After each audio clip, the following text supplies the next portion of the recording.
জানুয়ারি মাসের 28 তারিখ। আজকে মরু গোলাপের প্রুনিং করব আমি।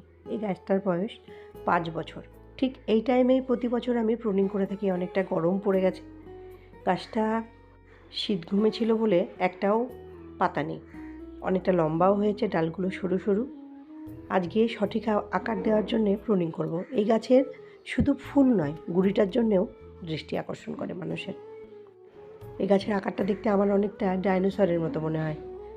যাই হোক, ডালগুলো কেটে ফেলে কাটা অংশে ফাঙ্গিসাইড লাগিয়ে দেবো। ফাঙ্গিসাইড লাগাতেই হয়, নইলে ফাঙ্গাসের আক্রমণ ঘটে। এবার গাছের জল দেব না, কিছুটা স্ট্রেসে রাখবো যাতে খুব তাড়াতাড়ি ফুল, পাতা, ডাল চলে আসে।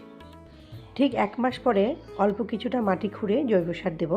রাসায়নিক সার আমি ব্যবহার করি না, জৈব সার একবার দিলেই যথেষ্ট। মাটিতে আমার কম্পোস্ট রয়েছে, তাই এক্সট্রা করে অতিরিক্ত খাবার দেওয়ার কোনোই দরকার নেই।